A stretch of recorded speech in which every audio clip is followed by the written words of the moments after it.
আমাদের দিদিকে আমি অনুরোধ জানাচ্ছি তার সাথে দুটো বক্তব্য প্রদান করার জন্য।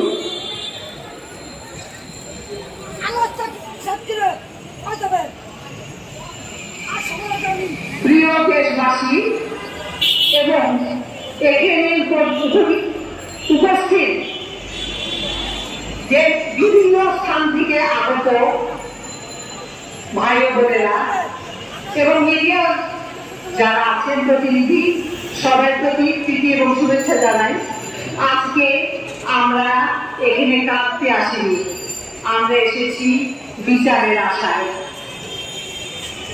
আমরা যখন আকাশের মুখটা মনে করি, আমরা তার হাস্যোজ্জ্বল অত্যন্ত সহজ সরল একটা ছেলের মুখ আমাদের সামনে ভেসে উঠে।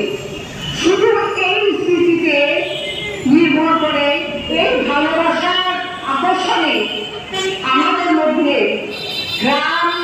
গ্রামান্তর থেকে জাতি, ধর্ম, বর্ণ নির্বিশেষে এখানে অনেকে উপস্থিত হয়েছে। শুধু আকাশে সেই গুণের জন্য যে সে এখন সহজ সরল হাস্য মুখ একটা যুবক ছিল। সে প্রত্যেকের কথা অত্যন্ত অভিজ্ঞান ছিল। সে তার সেই গুণগুলোর কথা মনে করেই সবার মনে যে হাহাকার বেদনা, সে বেদনাকে উপযোগ্য করেই আজকে আমরা বিচার চাইতে এসেছি যে এই ছেলেটার, এই এতিম ছেলেটার এই ধরনের মৃত্যু আমাদের কাম্য ছিল না। সে যদি কোনো অন্যায় করে থাকে তাহলে বিচার আছে, তার সমস্ত কিছু এভিডেন্স নিয়ে সমস্ত কিছু যেহেতু হিসাবের ব্যাপার, তাহলে তার বিরুদ্ধে সেই এভিডেন্স জমা করে তার প্রপার রেখে রাষ্ট্রক্ষমতার কাছে তার জন্য বিচার দেওয়া হতো।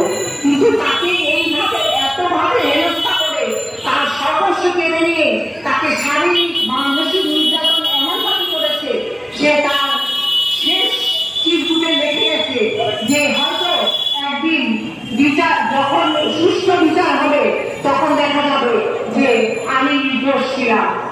কিন্তু আমরা তো আকাশকে ফিরে পাবো না। আমার আজকে সবার কাছে এই দাবি, আমাদের কোনো আকাশকে যেন আর এই পথ বেছে নিতে না হয়। আকাশটা যেন তাদের এই তরুণ জীবনে কোনো একটা অভয় তারা যখন কোনো নির্যাতনের শিকার হয়, মানসিক বা শারীরিক, সেগুলো তারা সেই বিচারটা তারা দিতে পারে, সেটা রাষ্ট্র ক্ষমতার কাছে হোক বা সামাজিক ব্যবস্থার কাছে হোক। কিন্তু আকাশটা যেন মনোবল না হয়, কোনো আকাশ যেন এই পথ বেছে না নেয়। এত অপমান নির্যাতন সে কাউকে পায় না, সেই ভীষণ অসহায় বোধ করেছে দেখে সে আজকে এই পথ বেছে নিয়েছে। কিন্তু তার যদি কোনো ভরসাস্থল থাকতো তাহলে হয়তো দৌড়ে তার কাছে গিয়ে সে বিচার চাইতো, সে কেটে করতো, কিন্তু সেটা হয়নি। যাই হোক, আমরা আকাশের বিজয়ী আত্মার শান্তি কামনা করি এবং আমাদের প্রত্যেকের মনে আকাশ চিরদিন ভাষ্য দিয়ে থাকবে।